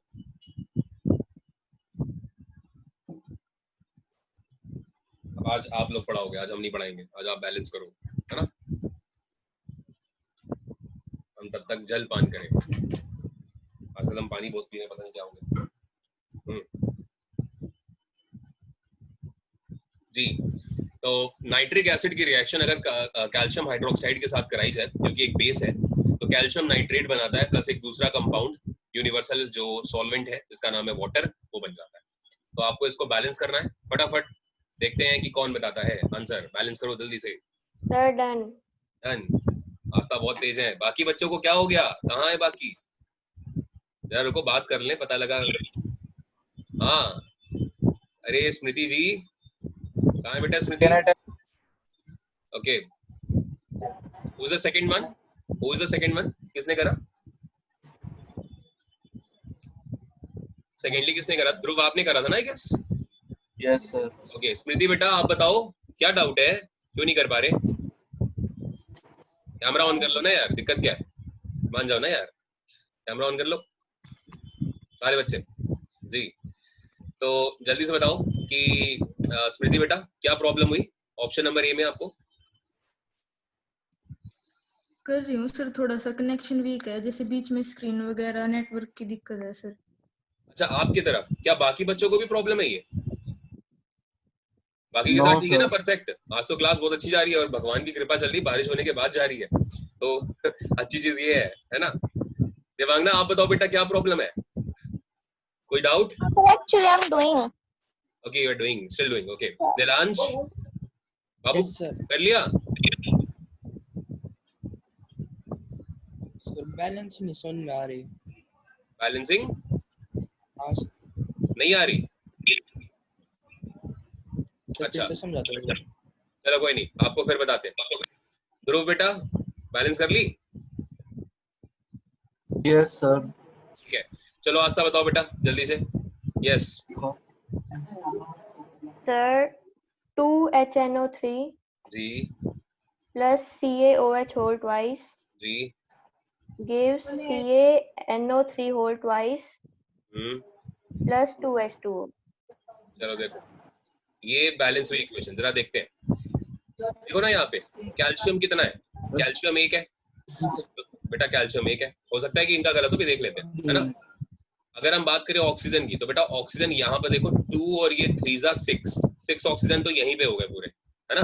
और उसके बाद अगर आप OH होल ट्वाइस देखो तो 2 ऑक्सीजन यहाँ और मिले, मतलब ऑक्सीजन तो 8 है।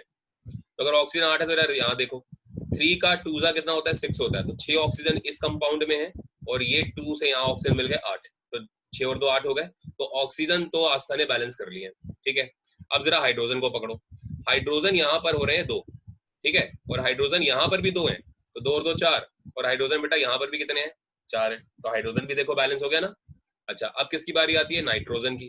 तो नाइट्रोजन यहाँ 2 है, और यहाँ पे बात करो तो नाइट्रोजन ये होल्ड वाइज की वजह से यहाँ पर भी 2 है, ये भी बैलेंस है, और कैल्शियम भी हो गया और हाइड्रोजन भी हो गया, ऑक्सीजन देख लो 6 है, तो बैलेंस हो गया पूरा, ठीक है। आया नीलांश? प्रैक्टिस करोगे ना बाबू तो आ जाएगा, ठीक है। पहले एक में नंबरिंग करा करो, ठीक है, दूसरे वाले को छोड़ दिया करो। हाँ, अगर मान लो कि यहाँ पे जैसे Ca2 बना होता, देखो करते कैसे, थोड़ा सा चीटिंग के कोड्स भी होते हैं इसमें। जैसे मान लो कि यहाँ पे दिया होता Ca2, मान लो, वैसे कार्बन ये नाइट्रेट की जो वैलेंसी होती है वो 2 माइनस होती है, कैल्शियम की 2 प्लस होती है, तो एक तरह से कैंसिल आउट हो जाते हैं, ये ध्यान रखना, तो वो कुछ बचता नहीं है, ठीक है। सॉरी, नाइट्रेट की 1 माइनस होती है, गलत कर दिया, रुको एक बार फिर बताता हूँ, रुको। नाइट्रेट की बेटा 1 माइनस होती है, या माइनस कह लीजिए, और कैल्शियम की 2 प्लस होती है, इसीलिए नाइट्रेट की जो वैलेंसी होती है वो यहाँ आती है और कैल्शियम की यहाँ पर आती है, ये जो लग गई पूरी, ठीक है, इस तरह से रहता है ये। तो अब हुआ क्या कि अगर मान लो कभी कल को कुछ ऐसा होता कि लेट से मान लेते हैं 2 मिनट के लिए कि कैल्शियम के नीचे 2 लगा है, तो अगर कैल्शियम के नीचे 2 लगा मतलब 2 है ना कैल्शियम, और यहाँ पर 1 है, तो पक्की बात है यहाँ 2 का मल्टीप्लाई तो करना ही पड़ेगा आपको, ये तो कंफर्म है, तो फिर उस हिसाब से फिर बैलेंसिंग होती है, क्लियर है, तो ये चीज ध्यान रखो। चलो, जो बच्चे पहली कर चुके दूसरी वाली को सॉल्व करें, शाबाश, करो बेटा ऐसे। Done, yes sir. बताओ बेटा, बोलो। 2NaOH plus H2SO4 gives NaSO4 plus H2। बेटा Na2SO4, ये ध्यान रखो, ये 2 ऊपर लग गया है, ये 2 नीचे है, ये Na2SO4 ऐसे है, ध्यान रखना, ठीक है, प्लस ये H2O जो है ना वो भी नीचे 2 ऐसे होगा, थोड़ा सा ध्यान रखो बेटा, ये गलती हो गई है लिखते लिखते, तो ये ध्यान रखना है। हाँ जी, तो बैलेंस हो गई है, H2O की 2H2O, 2H2O होगा यार, है ना ध्रुव? यस सर, 2H2O होगा बेटा। हाँ, तो देखो सोडियम कितने हैं, 2 हैं, तो यहाँ पर भी सोडियम कितने आपको दिख रहे हैं, 2 दिख रहे हैं। अच्छा, ऑक्सीजन की बात करें तो ऑक्सीजन 2 यहाँ पर है और 4 यहाँ पर है, तो 4 और 2 6 हो गए, यहाँ पर 4 है और 2 देखो यहाँ पर ऑक्सीजन हो गए, 6 हो गए, बैलेंस हो गई, ठीक है। अब अगर हम हाइड्रोजन की बात करें तो बेटा 2 यहाँ पर होने की वजह से हाइड्रोजन ये 2 हो गए, बिकॉज ये जो होता है ये पूरे को मिलता है, याद रखो, ठीक है, और यहाँ पर भी 2 हाइड्रोजन है, मतलब 2 और 2 4, तो 4 है, तो यहाँ पे भी 4 हाइड्रोजन हो, क्लियर है। चलो अगली करो, ठीक है, घर में एक बार बैलेंस करना बाबू, ठीक है, घर में कोशिश करना। हाँ जी, नेक्स्ट ऑलरेडी बैलेंस्ड है सर, बताओ बेटा। पहले से ही बैलेंस्ड है। अच्छा, ये बैलेंस है पहले से ही? Yes sir. पक्का बैलेंस है ये? क्या कह रहे हो? Yes sir. वो सर बैलेंस नहीं है, जरा देखते हैं, यहाँ पे नाइट्रेट है, यहाँ पर भी नाइट्रेट है, यहाँ पे सोडियम है एक, यहाँ पे भी सोडियम एक है, Ag भी एक है, Ag भी एक है, Cl भी एक है, Cl भी एक है, तो बैलेंस तो है यार, फिर क्यों कह रहे हो कि बैलेंस नहीं है?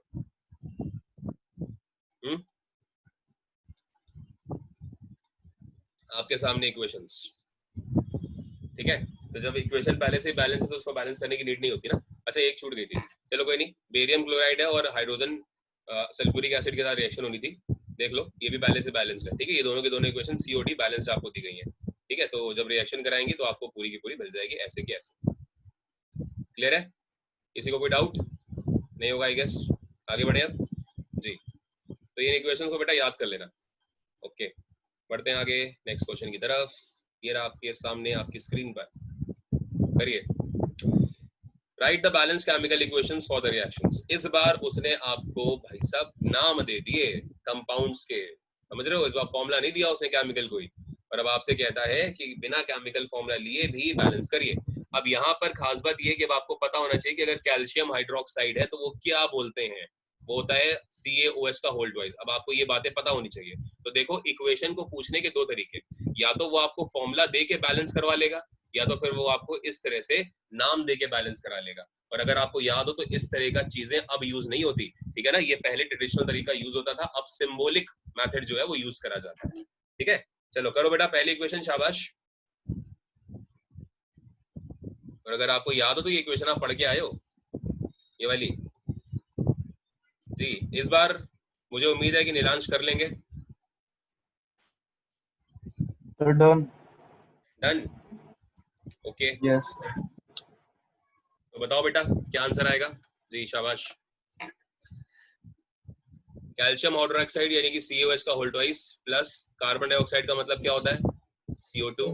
जब ये रिएक्शन कराएगा, जी हाँ, रिएक्शन कराएगा तो क्या देगा, कैल्शियम कार्बोनेट क्या होता है बेटा, CaCO3। CaCO3 और प्लस क्या दे देगा, जल यानी कि पानी। तो क्या बैलेंस है, क्या ये इक्वेशन बैलेंस है? बैलेंस भी तो करनी है, बताओ जल्दी से। बैलेंस थी वो इक्वेशन? देखो फिर से, सर बैलेंस्ड है।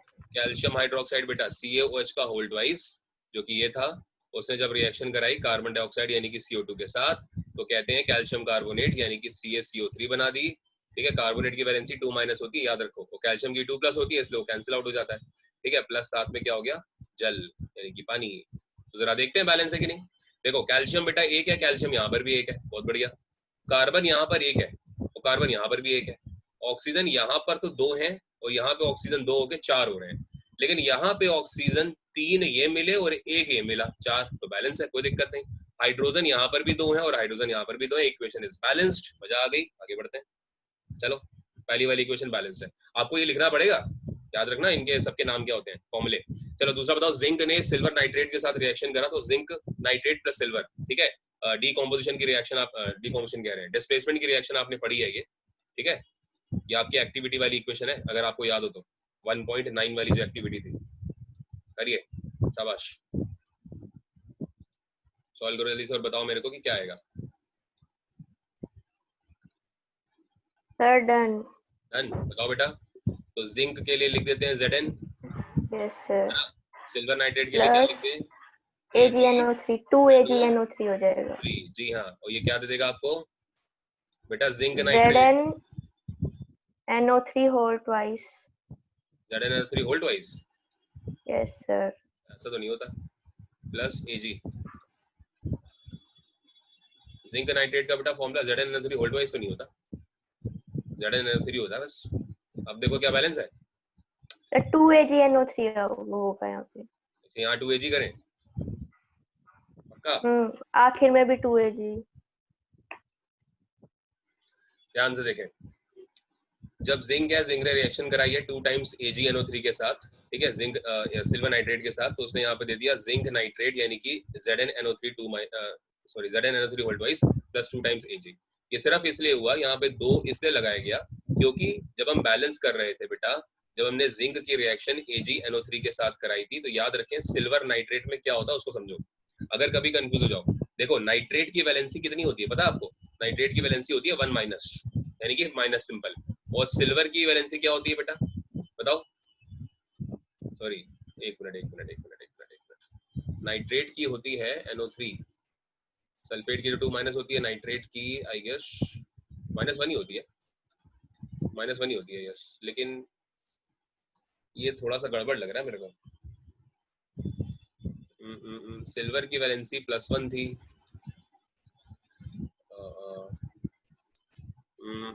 छोटी सी चीज कंफ्यूजन में आ गया हूँ मैं। मुझे बताओ एक बार नाइट्रेट की वैलेंसी क्या थी, अगर किसी को एकदम से एग्जैक्टली याद है तो। सर 1 होती है ना, 1 माइनस। यस 1- होती है ना, सही हूँ मैं।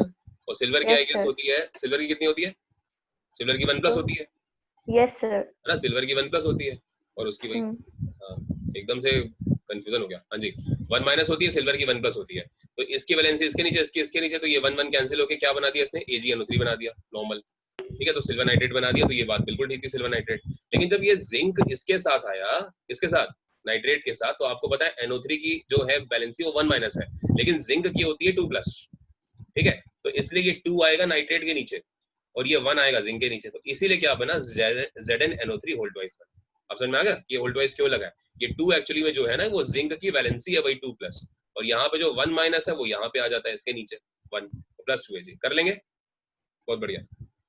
अगली क्वेश्चन देख लीजिए, एल्यूमिनियम की रिएक्शन करानी थी कॉपर क्लोराइड के साथ, और उसने आपको बताना है कि क्या देना है, तो ये देगा, और फिर लास्ट वाली रिएक्शन में बेरियम क्लोराइड की रिएक्शन जब आप कराओगे पोटेशियम सल्फेट के साथ, तो आपको बेरियम सल्फेट प्लस क्या मिल जाएगा, KCl मिल जाएगा, ठीक है, ध्यान देंगे, double displacement reaction.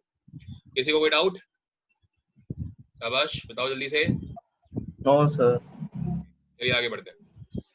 Write a balanced chemical equation for the following and identify the type of reaction in each case. देखो इस बार टाइप भी उसने आपसे पूछ लिया, जो कि मैं आपको स्टार्टिंग से बोलता हुआ चल रहा हूँ कि भैया इक्वेशन को बैलेंस करना तो समझ में आता है, लेकिन साथ ही साथ में क्या करना पड़ेगा, हमें नाम भी पता होना चाहिए कि किस तरह की रिएक्शन है। चलिए पहला बताइए, स्मृति बेटा पहली वाली इक्वेशन को नाम बताओ क्या है।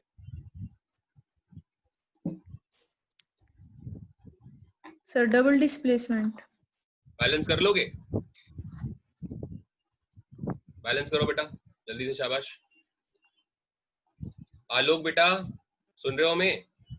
आलोक बिल्कुल भी बात नहीं कर रहे हैं आज, आलोक देर से आए आज। ओम बेटा पहली वाली जो इक्वेशन है वो कैसी है? डिस्प्लेसमेंट की double displacement? Sir double displacement. अच्छा, इक्वेशन बैलेंस कर ली ओम आपने? नो सर कर रहे हैं। जल्दी करो, ये तो आसान है, जल्दी करो। ये देखो यहाँ से हिंट मिल जाएगी BR2 से, BR2 आपको हिंट दे रहा है, बहुत बड़ी। Sir done. डन, बताओ बेटा। सर 2 kbr जी plus DAI2 this gives 2 ki ji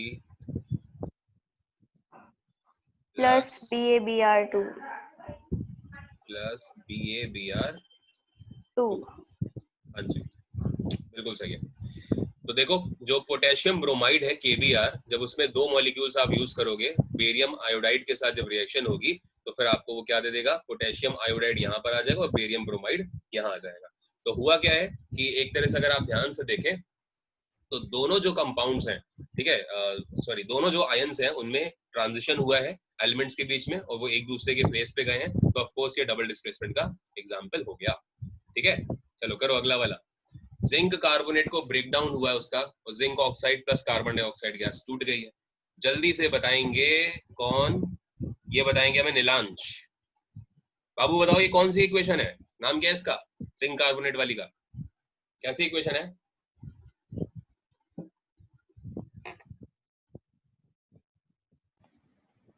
displacement. Displacement displacement है ये।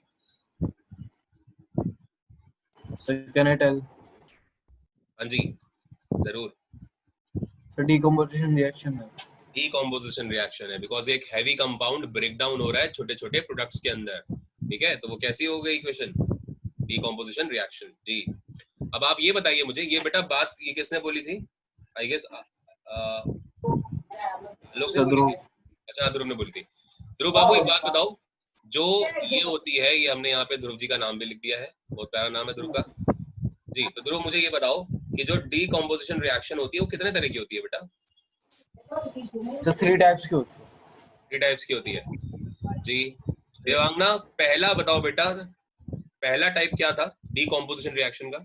देवांगना बताइए। 3 तरह की होती है। सॉरी देवांगना क्या कह रहे हो बेटा? सर आपने अभी कुछ बोला था तो वो कनेक्शन नहीं हुआ था, क्या बोला था अभी? मैंने आपको ये बोला था कि ये जो इक्वेशन आप देख रहे हो ये डीकंपोजिशन रिएक्शन है ना? जी, तो अगर ये डिकम्पोज हो रही है इक्वेशन, तो मुझे ये बताओ कि डिकम्पोजिशन वाली रिएक्शन 3 तरह की हो सकती थी, इसके 3 टाइप्स थे। तो पहली वाली का नाम क्या है? मैं आपसे ये पूछ रहा हूँ। डिकम्पोजिशन रिएक्शंस 3 तरह की होती हैं, पहली वाली का नाम क्या था? ये क्वेश्चन पूछा गया क्वेश्चन है, अभी आप देखोगे आगे। हाँ थर्मलिसिस। पहली थी थर्मल, ठीक है, पहली थर्मल थी। दूसरी क्या थी? आपकी आवाज बहुत है, प्लीज इनको बोलिए थोड़ा सा। दूसरी क्या थी आस्था बेटा? दूसरी क्या थी? फोटोलिसिस। और तीसरी क्या थी? इलेक्ट्रोलिसिस। जी याद रखो ना बेटा, इतनी देर क्यों लग रही है?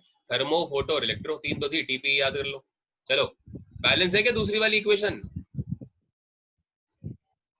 Yes sir. तो देख लेते हैं।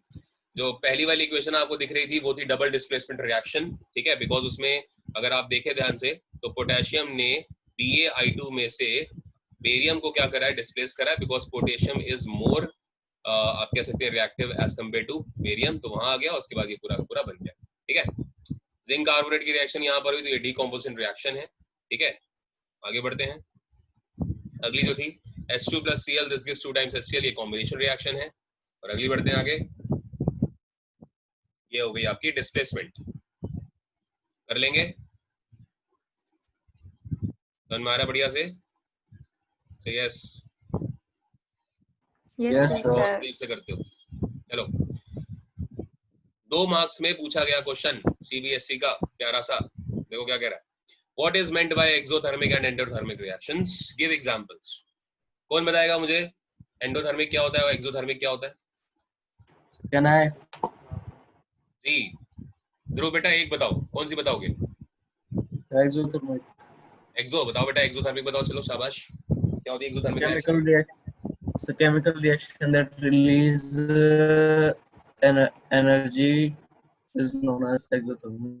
ठीक है, ऐसी केमिकल इक्वेशन जिसमें एनर्जी जो है सराउंडिंग में क्या हो जाए, रिलीज हो जाए, तो वो एक्सोथर्मिक रिएक्शन होती है, जिसमें एनर्जी निकले, यानी कि रिजल्टेंट टाइप पे ना आके कहां पर आए, प्रोडक्ट टाइप पे आ जाए। ठीक है, वहां पर क्या होती है, वो एक्सोथर्मिक होती है।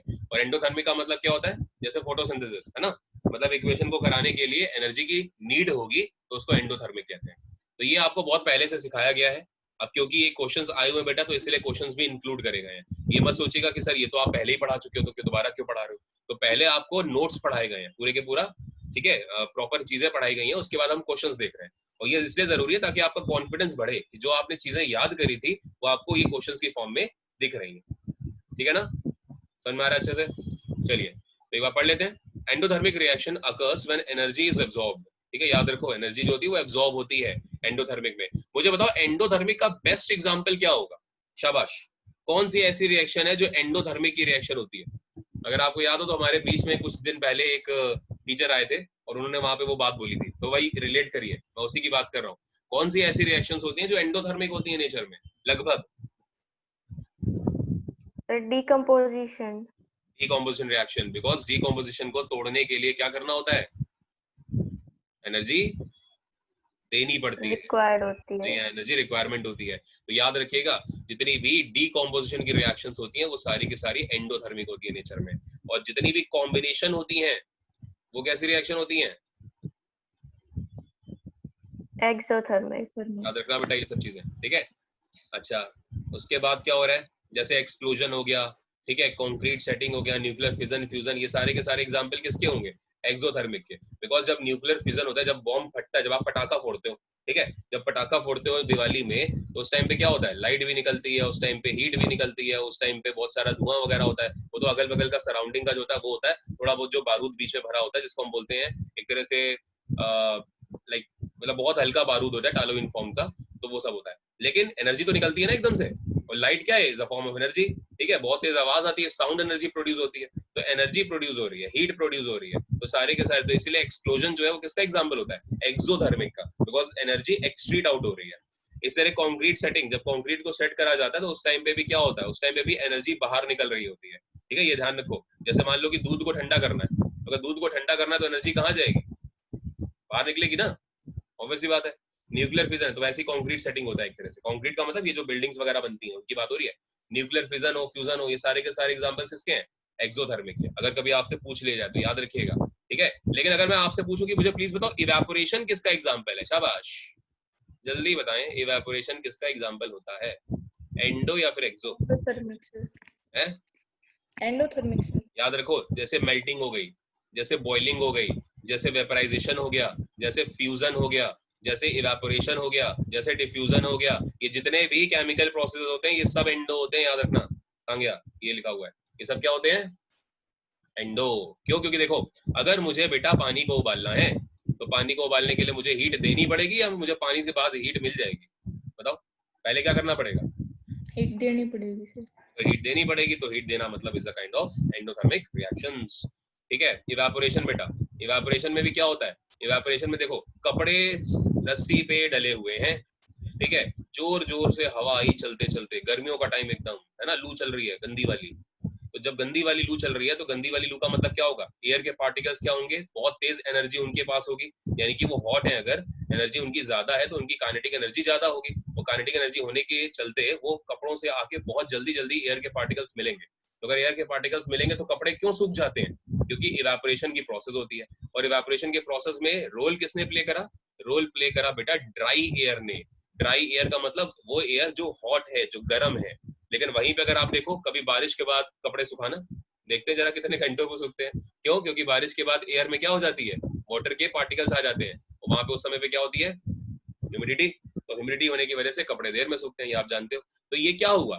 कपड़ों को सुखाने में ये प्रोसेस है बेटा इवेपोरेशन का, और आपने क्या करा, आपने एनर्जी दी है, इसीलिए इवेपोरेशन क्या हो गया, इवेपोरेशन एक तरह का एंडोथर्मिक रिएक्शन होती है। ठीक है, मोटी मोटी अगर आपको बात बताऊं तो केमिस्ट्री में आपने ये जितने पढ़े थे, boiling, melting, fusion, solidification, vaporisation, है ना, फिजन, फ्यूजन, ये सब क्या होते हैं, ये सब एंडोथर्मिक होते हैं नेचर में, याद रखना। अगर कभी आपसे एग्जांपल्स पूछ ले कोई एग्जामिनर आके, क्योंकि बोर्ड से पहले आपका वाइवा होगा, और अगर वहां पे पूछ लिया जाए तो ये कृपया करके सारी बातें वहां पे ऐसी कैसे बोल दें।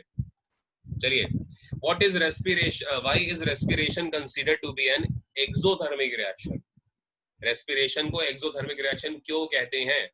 ठीक है, तो जल्दी से पढ़ेंगे इसे। आलोक, आलोक बेटा कहाँ हो, शाबाश, जल्दी से पढ़ो आलोक पूरा कि क्या लिखा हुआ है। रेस्पिरेशन एक तरह का एक्सोथर्मिक रिएक्शन क्या होता है, आलोक पढ़िए जल्दी से। अरे आलोक जी हैं भी हमारे बीच में, ले हम ऐसे ही बोल रहे हैं, है ही नहीं। चलो कोई नहीं, ध्रुव जी बोलेंगे अब। ध्रुव जी पढ़िए, शाबाश।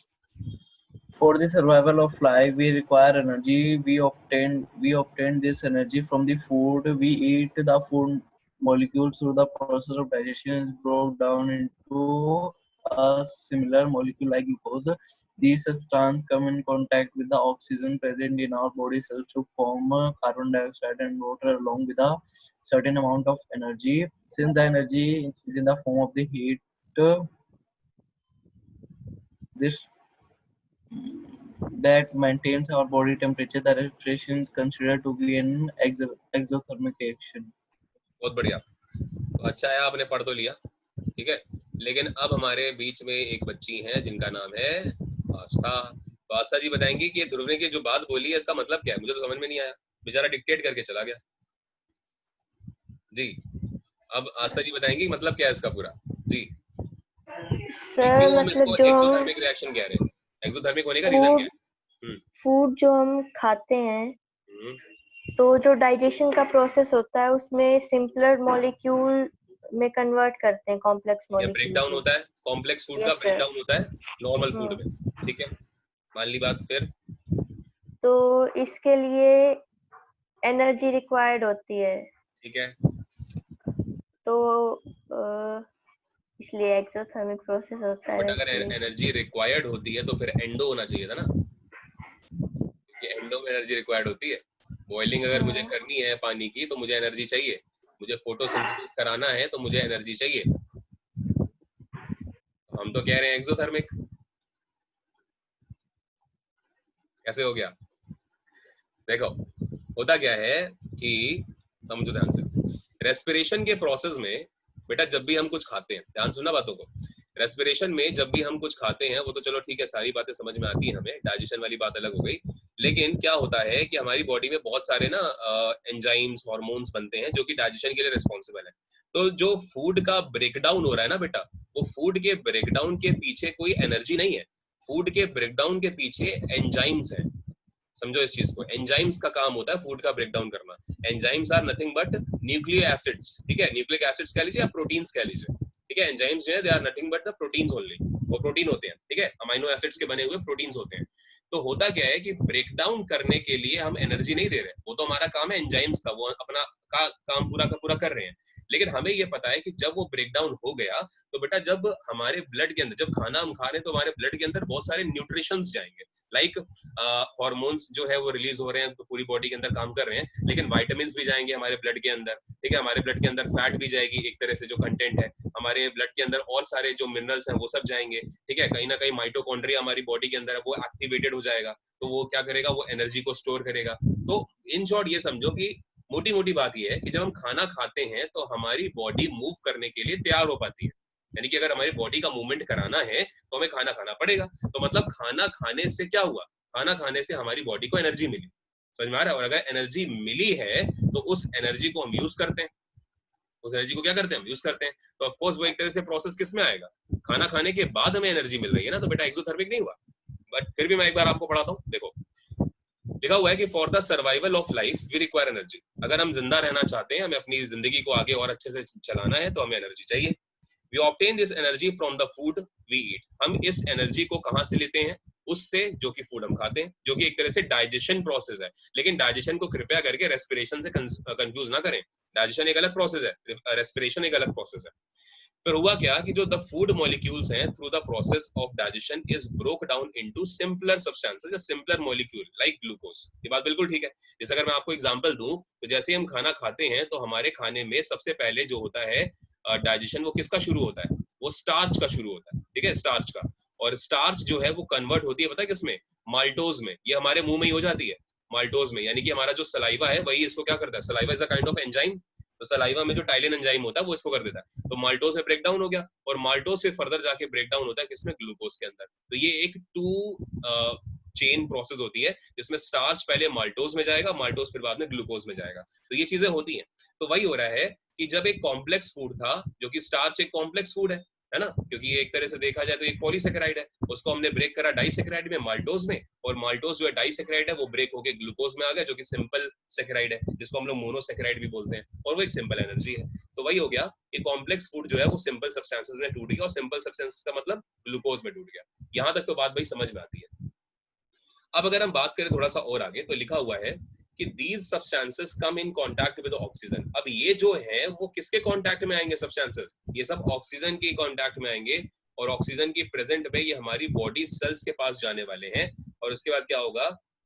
एक मिनट, आलोक कुमार फिर आ गए हैं जी।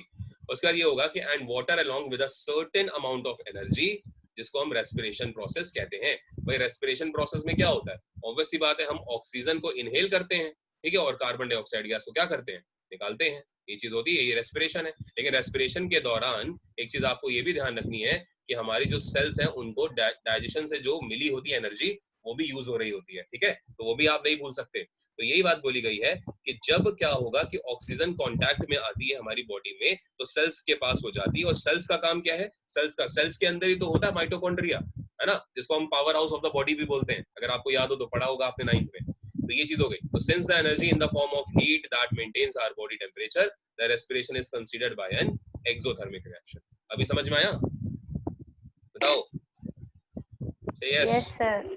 जी, किसी को कोई डाउट तो नहीं है बेटा? तो अब आप देखो ये निकलती कैसे है।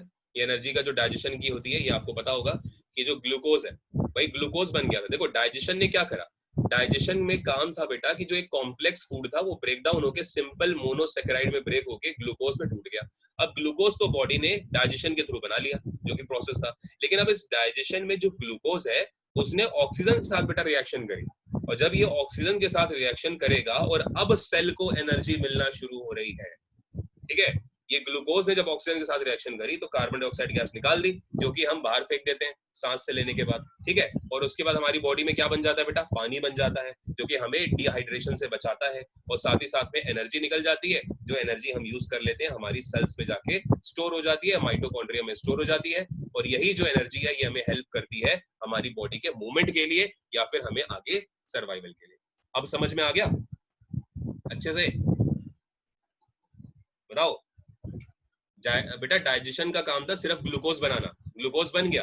अब हमारी बॉडी के अंदर ग्लूकोज है, और जब हम रेस्पिरेशन का प्रोसेस कर रहे हैं तो हम ऑक्सीजन को एनवायरनमेंट से क्या कर रहे हैं? इनहेल कर रहे हैं। तो वो ग्लूकोज जो हमारी बॉडी में बन रखा है, प्लस हमारे ब्लड में ऑक्सीजन है, ठीक है, और वो दोनों आपस में अंदर जाके क्या करेंगे? रिएक्शन करेंगे, और कार्बन डाइऑक्साइड गैस निकल जाएगी। तो कार्बन डाइऑक्साइड गैस हमने बाहर कर दी, हम जब सांस जब छोड़ते हैं, और साथ साथ में पानी बन गया, पानी हमारी बॉडी के अंदर बन जाता है। साथ साथ में आपने ये भी देखा होगा कि यूरिन जो क्रिएट होता है ना, तो यूरिन जो बनता है उसमें भी वो पानी का कंटेंट यूज होता है, किडनी के थ्रू जाता है वो, और प्लस एनर्जी यूज होती है। और यही एनर्जी जो है वो हमें मिलती है हमारे डेली काम को करने के लिए, या हमारे बॉडी के मूवमेंट के लिए।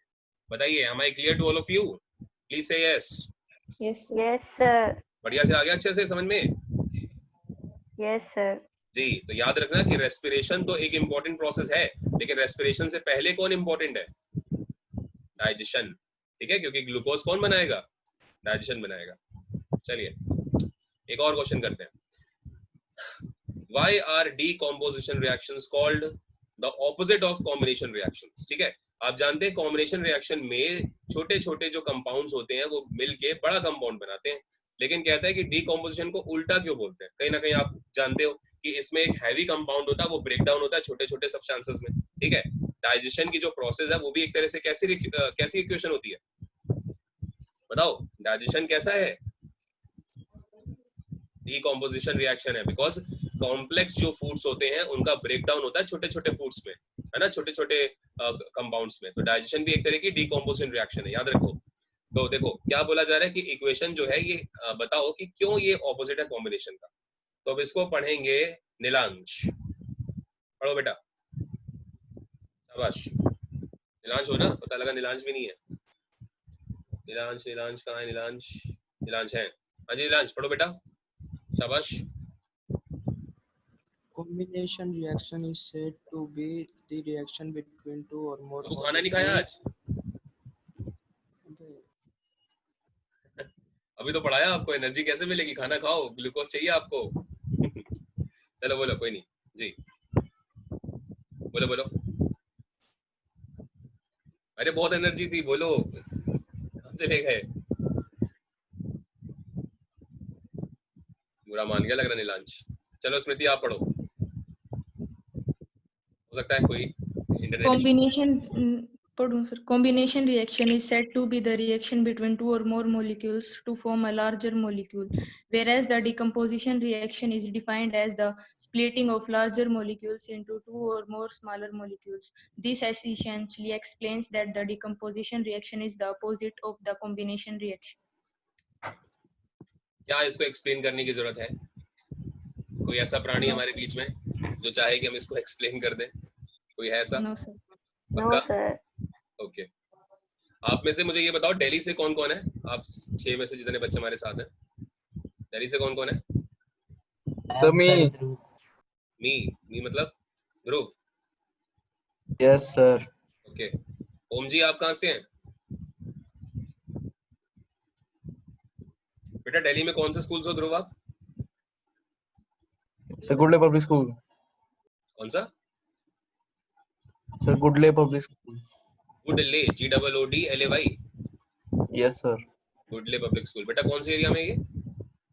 Sir BD block. Metro station near कौन सा पड़ता है? शालीमार बाग। शालीमार बाग, राइट। स्मृति आप कहाँ से हो बेटा? Sir Gannor Sonipat. Sonipat, Haryana. आस्था आप कहाँ से हो? सर सोनीपत। सोनीपत। देवांगना? सर सोनीपत। सोनीपत के ज्यादा बच्चे हैं। नीलांश भी, नीलांश आप कहाँ से हो बेटा? सर नरेला से। नरेला, अच्छा अच्छा। और ओम जी कहाँ से हैं?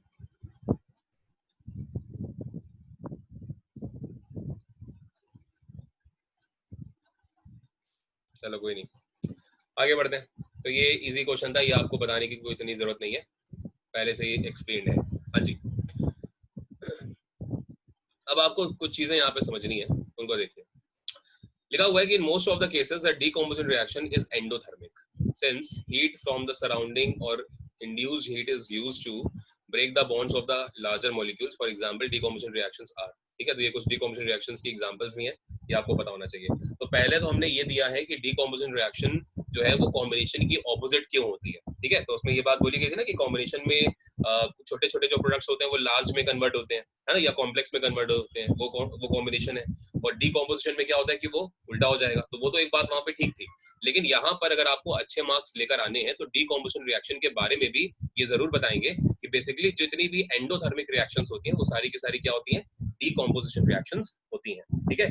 लाइक इवेपोरेशन है, लाइक फोटोसिंथेसिस है, लाइक डाइजेशन ऑफ फूड है, ये सब का सब क्या है? डीकॉम्पोजिशन है। और उसके लिए आपके सामने यहाँ पे 3 एग्जांपल दे दिए। इतना अगर लिख के आ जाओगे बेटा, एग्जामिनर आपको 2 मार्क्स, क्या अगर 2 मार्क्स का क्वेश्चन है शायद 2.5 मार्क्स देते हैं है ना, लेकिन आपको वो पॉसिबल नहीं होता, बिकॉज वहां पे उनको नंबरिंग करनी होती है बोर्ड की कॉपीज में, तो 2 ही देगा। बट इतना कर दोगे तो जरूर खुश हो जाएगा। आगे चलते हैं जी। Right one equation each for decomposition reaction in which energy is supplied in the form of heat, light and electricity. अगर आपको याद हो तो ये हम बहुत पहले कर चुके हैं कि डीकॉम्पोजिशन रिएक्शन जो होती है बेटा वो 3 तरह की होती है, पढ़ा चुका हूँ आपको, याद है नोट्स में स्टार्टिंग में। एक थी थर्मो, एक थी फोटो और एक थी इलेक्ट्रो। तो बेटा वही पूरा जो आपने वहां पर पढ़ा है ना, सेम आपको यहाँ पे दे दिया है। तो थर्मल जो डीकॉम्पोजिशन रिएक्शन है उसको थर्मोलिसिस कहते हैं। क्यों? क्योंकि जब हम पोटेशियम क्लोराइड की अगर बात करें, सॉरी क्लोराइड की बात करें, जब हम इसको हीट देते हैं, ठीक है, और ये हीट कौन सी है? ये थर्मल हीट है, यानी कि बर्नर वाली हीट है जो लैब में बनेगी। और उसमें ये पोटेशियम क्लोराइड और साथ ही साथ में ऑक्सीजन गैस क्या हो जाएगी, अलग हो जाएगी। ठीक है, तो यहाँ पर ये चीज आपको समझ में आ गई होगी। तो क्योंकि ये जो रिएक्शन है वो टेक प्लेस हो रहा है किसकी वजह से, हीट की वजह से, और ये हीट आपने खुद दी है तो ये थर्मल रिएक्शन हो गई, और क्योंकि एक बड़ा कंपाउंड ब्रेक डाउन हो रहा है तो इसलिए ये डीकम्पोजिशन रिएक्शन भी है। इसको दूसरे वर्ड्स में क्या बोल सकते हैं, थर्मोलिसिस। अगला चलते हैं आगे। तो अगले की बात करी जाए अगर, तो इलेक्ट्रिक वाली देख लेते हैं। इलेक्ट्रिक में क्या है, जिसको हम इलेक्ट्रोलिसिस बोल रहे हैं। तो ऑफ कोर्स सोडियम क्लोराइड जो नमक होता है, अगर आपको ब्रेक डाउन करना है उसको, तो उसके जो मॉलिक्यूल्स हैं उसमें, तो सोडियम अलग हो गया, क्लोरीन अलग हो गया, वो उनके एलिमेंट्स हैं। तो ये आप कैसे करोगे ब्रेक डाउन, इलेक्ट्रिसिटी देके। या आप ये भी समझ सकते हो कि अगर पानी को ब्रेक करना है तो पानी ब्रेक कैसे होगा, बताइए, 2H2 + O2। ठीक है, तो ये भी रिएक्शन जो है ये भी आपको इलेक्ट्रोलिसिस की हेल्प से ही करनी पड़ती है, यानी कि इलेक्ट्रिसिटी देनी पड़ती है। तो आपके पास दो एग्जाम्पल है, नमक वाला एग्जाम्पल भी है और ये पानी वाला एग्जाम्पल भी है। ठीक है, तो ये भी कर लेंगे क्योंकि इलेक्ट्रिसिटी प्रोवाइड करिए तो इसलिए इलेक्ट्रोलिसिस है। आगे देख लो।